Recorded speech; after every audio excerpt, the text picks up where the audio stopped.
Bonjour à tous, j'espère que vous allez bien. Je suis professeur Sami Slimani, rhumatologue à Batna en Algérie. C'est avec un grand plaisir que j'ai accepté de faire cet atelier qui est destiné aux rhumatologues et aux cliniciens qui sont amenés à traiter les maladies systémiques et qui sont habitués à l'échographie. Donc merci au CEMIR et merci à Novartis pour leur support. Donc l'objectif de cet atelier, c'est de parler brièvement, mais de façon assez complète, de l'intérêt de l'échographie des glandes salivaires pour le rhumatologue, pour essentiellement l'échographiste qui a un accès facile à la machine et qui voudrait rajouter des connaissances très faciles à obtenir et qui sont importantes pour sa pratique quotidienne en termes de diagnostic et de suivi des maladies auto-immunes, particulièrement le syndrome de Sjögren. Donc, comme vous le savez, l'échographie musculo-squelettique est une pratique courante chez plus de la moitié des rhumatologues maghrébins, mais depuis quelque temps, il y a un gain d'intérêt par rapport à l'échographie des autres sites, ce qu'on appelle les parties molles. Donc, on a l'échographie thyroïdienne, qui est l'examen de première intention dans les maladies thyroïdiennes, l'échographie des glandes lymphatiques, qui aide l'endocrinologue, l'interniste, l'oncologue dans le suivi de ces maladies.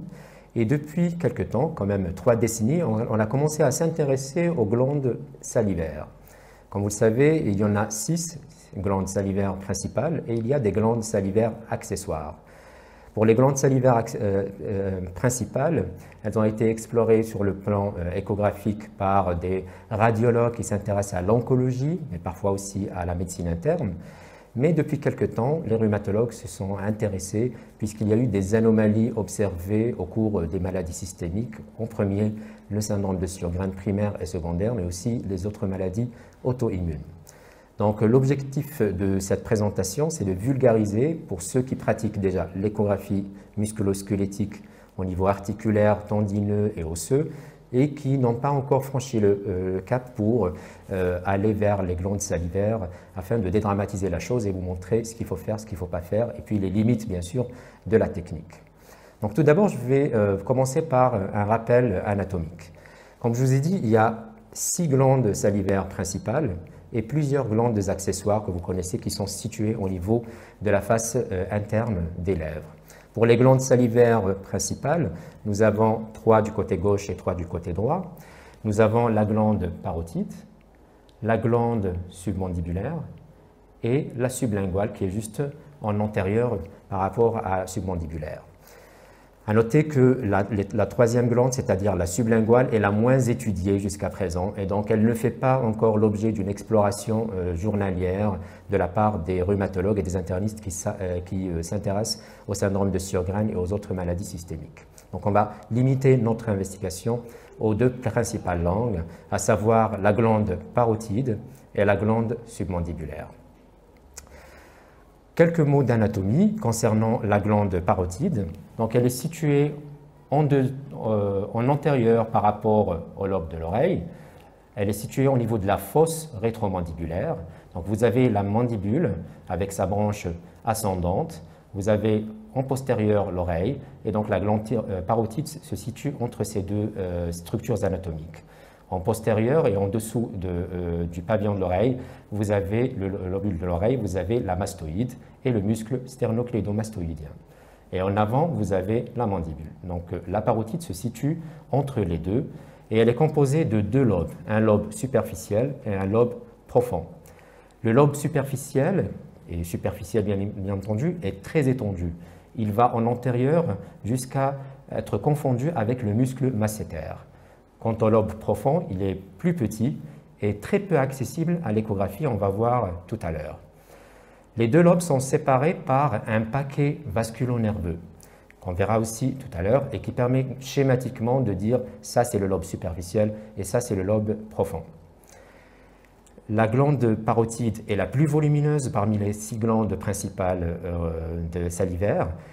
Mais détrompez-vous, ce n'est pas la plus importante puisqu'elle ne constitue que 20% de la salive d'un être humain normal. Près de 80% de la salive est sécrétée par la glande submandibulaire qui est plus petite mais beaucoup plus active. Alors, quelle est la glande submandibulaire? C'est une glande qui est située au niveau submandibulaire, donc en dessous de la branche descendante de la mandibule. En antérieur, on retrouve des ganglions lymphatiques. Et elle a une forme triangulaire que ce soit en coupe longitudinale ou en coupe transversale, on va la retrouver sous forme triangulaire. Elle est très active et à noter que les canaux excrétoires, c'est-à-dire le Wharton et le Stenone, ne sont que rarement visibles en échographie. Donc ce n'est pas la peine de les rechercher en échographie, ils sont mieux visibles avec des injections de produits de contraste, avec une TDM ou une radiographie contrastée. Enfin, les sublinguales, les glandes sublinguales beaucoup plus petites, elles sont centimétriques, elles sont situées immédiatement au niveau du plancher buccal, en dessous des muscles du plancher buccal. Je vais vous montrer l'aspect normal des glandes salivaires et après on va aborder l'aspect pathologique. Mais avant cela, on va parler un peu de technique. Pour réaliser une échographie des glandes salivaires principales, on a besoin d'une machine. Et cette machine, la grande majorité des rhumatologues qui pratiquent l'échographie possèdent déjà les paramètres nécessaires pour réaliser un bon examen. C'est-à-dire, nous avons besoin d'une machine avec une sonde linéaire, haute fréquence. On a besoin d'au moins 7 MHz de fréquence. Chez les personnes très maigres, on peut monter jusqu'à 15 MHz, voire plus. Et on a besoin d'un Doppler sensible, particulièrement dans les diagnostics différentiels, pour différencier entre certains processus pathologiques, tumoraux en l'occurrence. Pour les réglages, certaines machines sont déjà équipées par un réglage thyroïde, donc je vous suggère de faire le réglage thyroïde et c'est le même pratiquement pour les glandes salivaires. Pour ceux qui n'ont pas de pré-réglage, je vous conseille de mettre sur une fréquence de 10 MHz et de mettre la focale vers la superficie et de mettre des réglages à peu près comparables à ceux qu'on utilise lorsqu'on explore les pieds. Voilà, donc sans trop tarder, je vais vous montrer l'aspect normal et on va commencer par les glandes parotides. Donc on demande aux patients de se mettre soit en position assise, soit en position allongée en décubitus dorsal, la tête regardant vers l'examinateur et vers l'écran dans un premier temps. Par la suite, le patient est mis en confiance, il sait à quoi ça ressemble. On peut explorer la partie contralatérale, puisque le patient sait très bien de quoi il s'agit. Donc là, on va mettre beaucoup de gel, puisqu'il y a les reliefs osseux. Et on commence par la glande parotide. L'Omeract recommande, sur les coupes standards des glandes salivaires principales, de réaliser une coupe longitudinale des deux glandes, donc une coupe longitudinale des parotides et une coupe longitudinale des submandibulaires. L'Omeract aussi recommande, en cas d'anomalie, de réaliser une coupe transversale, particulièrement au niveau de la glande parotide, afin d'explorer l'ensemble du lobe superficiel de la glande parotide. Donc on va commencer par la glande parotide. En mettant la sonde de façon longitudinale, voyant lumineux vers le haut, on tombe au niveau de la fosse rétromandibulaire, on tombe directement sur la glande parotide. Donc elle a un aspect, comme vous le voyez, homogène et qui ressemble étrangement au parenchyme thyroïdien qu'on verra tout à l'heure. Donc là, vous avez la peau, la sous-peau, et immédiatement en dessous de la peau, vous avez la glande parotide qui est très étendue. Là, vous avez la partie inférieure et là, la partie supérieure. Et vous avez donc cet aspect un peu homogène, plutôt hyperéchogène si on le compare au tissu sous-cutané et aux muscles. Et on peut à peine deviner la partie profonde. Voilà.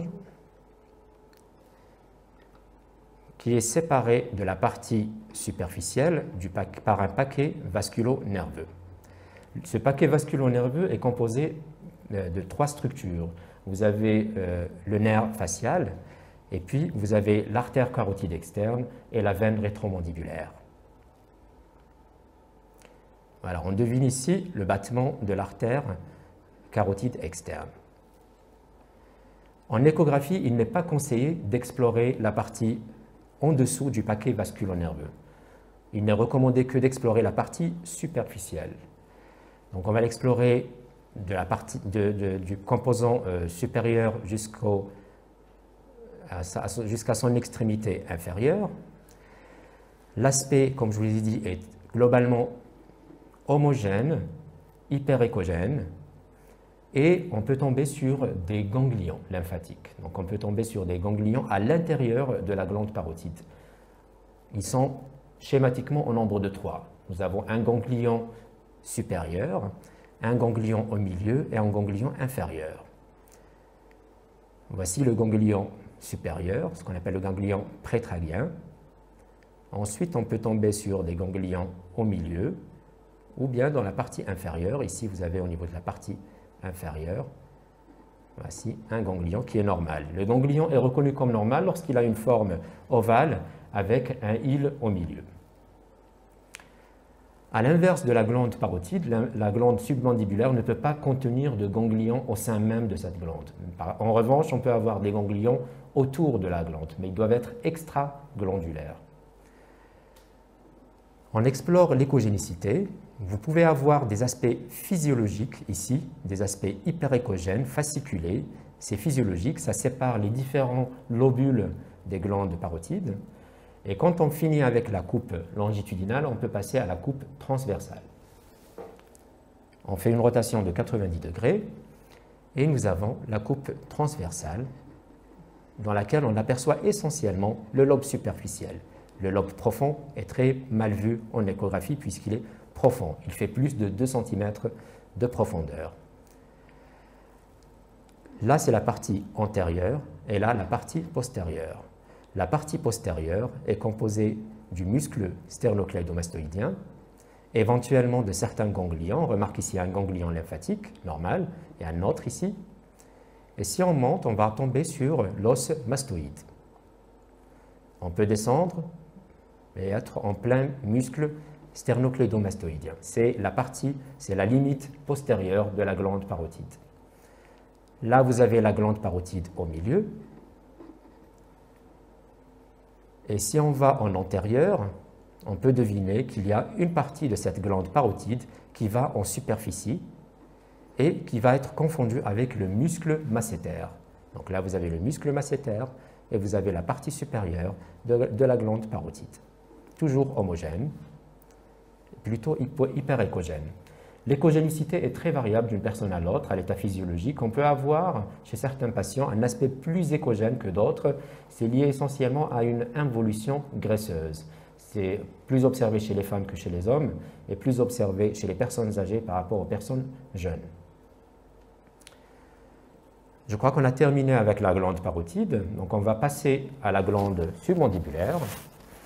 La glande submandibulaire, on va la rechercher immédiatement en dessous de la mandibule, au niveau de la partie moyenne, voire postérieure de l'arc inférieur de la mandibule. Donc là, on a une coupe longitudinale de la submandibulaire. La voici. Hop. Donc tout ça, c'est la glande submandibulaire qui a une forme en champignon, plutôt une forme triangulaire, que ce soit en coupe longitudinale ou en coupe transversale. Elle est homogène, elle a globalement la même écogénicité que la glande parotide. La différence, c'est qu'elle est richement vascularisée, elle est excessivement vascularisée. On a plein d'artères et de veines qui empruntent un trajet tortueux. Vous pouvez deviner certains, vous voyez ici, ici. On peut allumer le Doppler et vous voyez qu'il y a constamment de la vascularisation physiologique au niveau de la glande submandibulaire. C'est essentiellement les ramifications de l'artère faciale et de la veine faciale. Comme je l'ai dit aussi précédemment, la glande submandibulaire ne contient pas de ganglions. En revanche, si vous allez en antérieur, vous allez tomber sur la partie antérieure de la glande submandibulaire et cette région-là est habituellement riche en ganglions, particulièrement chez les gens qui ont des rhinopharyngites, qui font des angines à répétition, etc.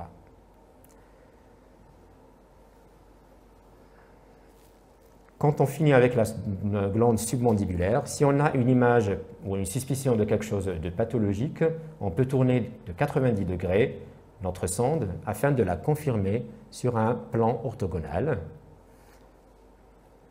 Et voici notre glande sur une coupe transversale avec de la vascularisation au milieu. Il faut noter que la glande submandibulaire ainsi que la glande parotide a globalement la même écogénicité que la glande thyroïde. On va faire un test maintenant. Vous avez ici une submandibulaire. Voilà. On va figer. Et on va aller voir la glande thyroïde.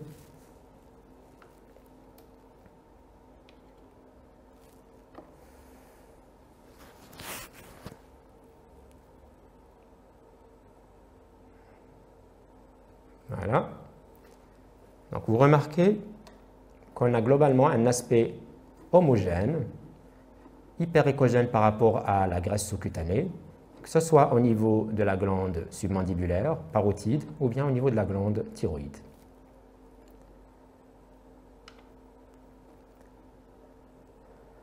Voilà. La troisième glande, qui n'a pas d'intérêt vraiment pour le clinicien rhumatologue ou interniste, c'est la glande sublinguale. On la cherche comment? On a la glande submandibulaire, on va aller en antérieur tout en tournant.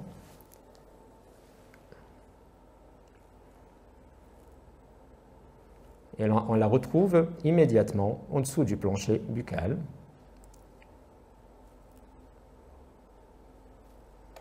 Ici, elle a une forme ovalaire ou lenticulaire et elle mesure entre 1 et 2 cm de diamètre. Elle n'a pas été suffisamment étudiée en pathologie, ni en vasculaire, ni en parenchymateux, et donc il n'y a pas lieu de la rechercher systématiquement.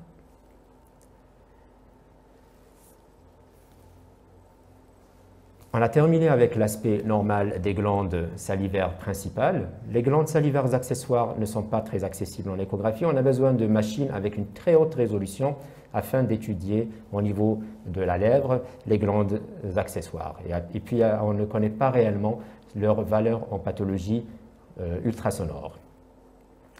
Il a noté aussi que l'échographie, bien qu'elle soit l'examen de première intention, ne peut pas se substituer dans chaque situation aux autres modalités d'imagerie, à savoir la scintigraphie, la cyalographie, le scanner et l'IRM, notamment lorsqu'on a une suspicion de pathologie maligne ou une pathologie infectieuse. Alors, quel est l'aspect qu'on va observer lorsqu'on est devant un patient qui est atteint d'un syndrome de Sjögren? Là, vous avez un aspect qui est normal de la parotide. Et dans le syndrome de Sjögren, qu'est-ce qu'on va noter? On va noter le remplacement plus ou moins important de ce parenchyme normal homogène par un aspect hétérogène, tantôt hypoéchogène, tantôt hyperéchogène. Dans les stades plus tardifs, où il existe de la destruction glandulaire, il n'y a pas que de l'inflammation, mais de la destruction des canalicules, de la destruction du parenchyme, on va voir apparaître des vacuoles. C'est des opacités arrondies ou ovalaires et qui occupent de façon assez diffuse l'ensemble de la glande parotidienne. Et en fonction de l'importance de ces vacuoles, leur nombre et s'il reste ou pas du tissu parenchymateux sain, on va grader cette atteinte glandulaire comme étant légère, moyenne ou sévère. Là, je vous ai enregistré une coupe chez une patiente que j'ai vue le mois dernier et qui avait un Sjögren évolué pour laquelle l'échographie avait montré un aspect de destruction complète de sa glande. Là, il s'agit d'une glande sous-mandibulaire, submandibulaire, et vous voyez que cet aspect de lacune hypoéchogène diffuse et qui font tellement détruire la glande qu'on a du mal à différencier entre tissu sain, entre tissu glandulaire et tissu environnant. On a l'impression que c'est la même échogénicité que les muscles environnants ou bien que la graisse sous-cutanée. Donc là, j'étais obligé de mettre des points afin de délimiter la glande sous-mandibulaire qui était assez facile à voir en balayant, mais très difficile à garder en tête lorsque je figeais. Donc là, ça correspond à une atteinte sévère. Pourquoi sévère? Parce qu'il ne reste plus de parenchyme sain. Il n'y a que du parenchyme malade. Il n'y a plus de parenchyme hyperéchogène, homogène au sein de cette glande submandibulaire. Une autre question qu'on pourrait poser, c'est est-ce que ça a un intérêt, en plus du diagnostic positif, est-ce que ça a un intérêt par rapport à la sévérité de la maladie? Est-ce qu'il y a une corrélation entre l'atteinte clinique et l'atteinte échographique et les autres atteintes.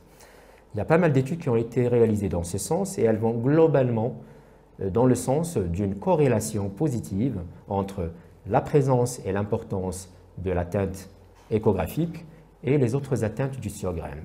Il y a une étude qui a comparé des sjögren formellement diagnostiqués avec des critères diagnostiques de l'ACR et qui ont été subdivisés en deux groupes. Un groupe qui n'avait pas d'anomalie échographique et un groupe qui avait des anomalies échographiques. Et ceux qui avaient eu des anomalies échographiques avaient un flux salivaire qui était divisé par deux par rapport à ceux qui n'en avaient pas. Une autre étude avait pour objectif de voir s'il y avait une corrélation entre cette atteinte échographique et l'atteinte et l'activité de la maladie mesurée par le SDAI. Et il y avait une forte corrélation avec cela. Enfin, deux études très intéressantes aussi avaient corrélé l'atteinte échographique à l'atteinte histologique. Et il y avait une corrélation positive avec l'atteinte histologique.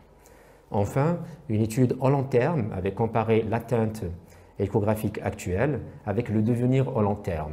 Et les gens qui avaient des atteintes échographiques sévères faisaient plus de cancer, faisaient plus de lymphome et faisaient plus d'atteintes viscérales de leur sjögren.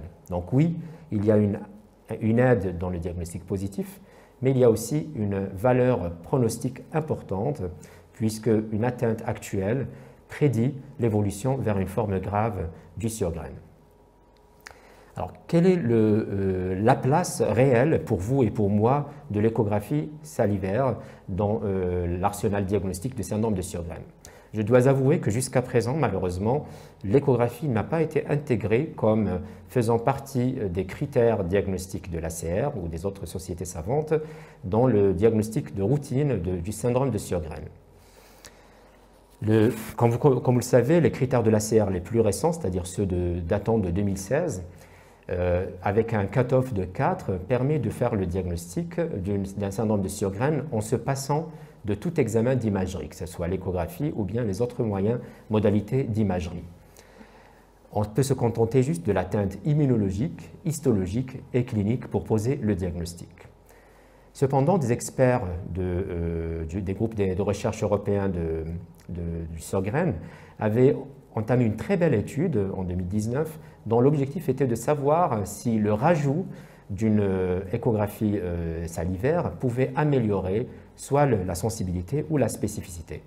Et les résultats étaient très intéressants puisque le fait de rajouter systématiquement la pratique d'une échographie des glandes salivaires permettait d'améliorer la sensibilité de 5% sans sacrifier la spécificité. C'est-à-dire, en somme, ça permettait de recruter davantage de patients positifs sans sacrifier la spécificité des critères de l'ACR 2016.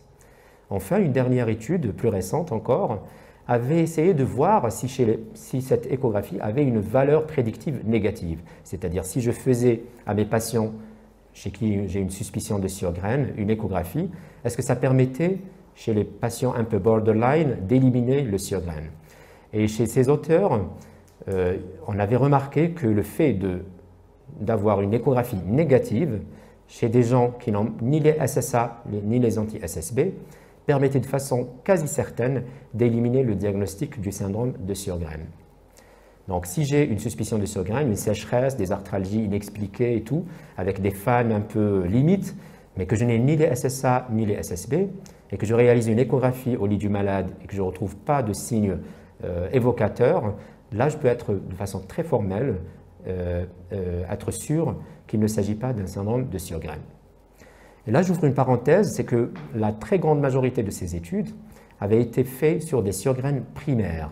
Donc on ne sait pas réellement ce que ça donne, est-ce que ça a la même fiabilité, le même aspect chez les Sjögren secondaires par rapport aux Sjögren primaires. Autre chose, n'oubliez pas les diagnostics différentiels. Il y a un certain nombre d'affections qui peuvent donner des atteintes un peu vacuolaires, nodulaires, diffuses de l'ensemble des glandes salivaires. Je peux citer le lymphome malin, particulièrement le LMNH, et je peux citer aussi les granulomatoses telles que la sarcoïdose, et bien entendu les Sjögren secondaires autres que le Sjögren primaire, à savoir le Sjögren dans la PR, le Sjögren dans la sclérodermie. Pour la sclérodermie, vous savez bien que près d'un tiers des patients présentent des syndromes secs. Les études sont contradictoires. Il y a certaines études qui montrent un aspect similaire sur le plan échographique au surgrain primaire et d'autres études qui montrent plutôt une fibrose précoce et une atrophie des glandes salivaires par rapport aux gens qui ont un syndrome de surgrain primitif. Un dernier mot par rapport à une technique complémentaire de l'échographie qui s'appelle l'élastographie. Pour ceux qui ne savent pas, l'élastographie, c'est un supplément qu'on rajoute à la machine d'échographie et qui permet de voir, d'étudier la dureté des tissus mous. Ça a été au départ inventé en gastroentérologie, en urologie et en oncologie et par la suite a été exporté à pas mal d'autres spécialités. Des équipes ont fait des études dans les surgraines et ont montré qu'il y avait une augmentation de la dureté chez les personnes qui avaient un surgrain par rapport aux personnes qui n'en avaient pas. Donc ça aussi, c'est une piste à explorer. Et la dernière piste à explorer, qui fait l'objet d'une attention particulière de la part des experts de l'OMERACT, c'est d'étudier l'évolution dans le temps et l'évolution de l'activité de la maladie dans le temps, puisqu'on sait bien que cet aspect vacuolaire correspond plutôt à des lésions structurales et non pas inflammatoires. Pour évaluer les lésions actives, l'idéal est de connaître la meilleure appréciation Doppler. Et donc là, on n'a pas encore les réglages, on n'a pas encore les seuils de positivité d'un Doppler dans le surgrain. C'est une piste très intéressante de recherche. Donc en conclusion, on peut dire qu'à partir de ces données-là, on peut dire que l'échographie des glandes salivaires peut être très facilement intégrée à la pratique quotidienne des rhumatologues échographistes qui explorent déjà les muscles, les tendons et les articulations. C'est vrai que c'est le début, ça n'a pas encore atteint la maturité nécessaire qu'on a atteint avec l'échographie articulaire, mais du fait de sa facilité de réalisation, elle n'est pas du tout chronophage. 2 minutes suffisent pour explorer les 4 glandes salivaires. Et donc ça permet de faire les diagnostics positifs, d'éliminer un certain nombre de diagnostics différentiels et pourquoi pas dans un avenir proche de suivre notre surgrain précoce. Voilà, donc j'espère que j'ai fait le tour de la question. Si vous avez des commentaires ou des questions, n'hésitez surtout pas à le faire. Je suis disposé à répondre à vos questions. Encore merci et à bientôt.